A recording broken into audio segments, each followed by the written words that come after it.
once I had that corridor idea, I knew that I could run with it, and that was one of the most difficult parts of the level, essentially done, and I didn't have to worry about it. It's hard to tell, but it is actually masked. These aren't just white spikes, these are cuts into the design. As you can see stuff behind it. There are two different kinds of corridors. We have the regular straight flat corridors, but then we have something kind of weird.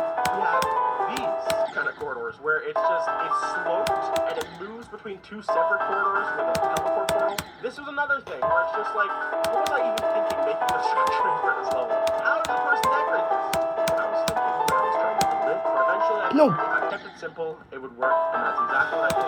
I sketched out a simple idea for it. I kept it simple, just a plain flat color that filled the insides with some star details moving opposite directions in the outside. And it ended up giving it kind of a cool mask look that I wasn't really looking for, but it looked good. This was one of the only details in this ship part that I added first try, and it looked good first try. This went through 0 iterations. With that done, that could also work for the very final second where I have 4 of those kinds of straight flies in a row. And once I did that, most of the difficult parts of decorating this part were done. All the rest of it was just being creative and filling out my structures in a way that made sense. With that done, I can do something. You'll notice that on each of these orbs, there's actually a frame-by-frame animation. It's not the most noticeable thing in the world. These animations are pretty cool. I have a lot of the circle animations in this level, but I think overall they were definitely in-game for everything's on this part. These animations are pretty ridiculous, but I thought they were pretty cool. You might be noticing this giant, ugly string of yellow glow that happens a couple times in the part. And this was originally an idea I had for the blocks, because these are all on an area fade. And originally I was going to have the blocks do something basically like this, where they just fade in and out on the outlines. But not only was that disgustingly object intensive for a single block,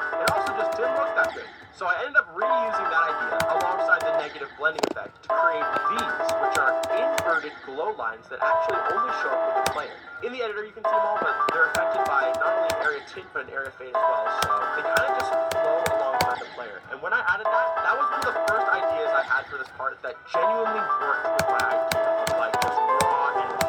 You'd never imagine that these colors, like a dark yellow and this purple So and white, easy to do the rest after you get past the first one. Interesting. The combination of like hue changes and the fact that it's negative blending, it makes it except for that really striking.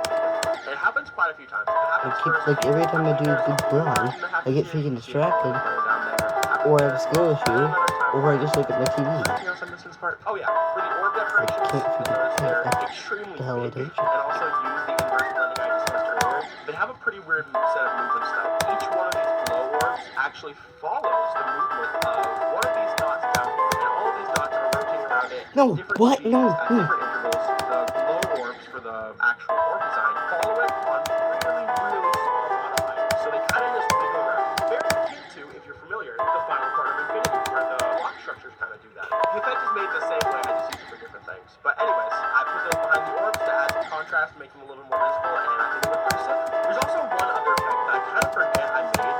Right on this orb, 2 circles scale up around the player and reveal a particle while masking the background. Oh.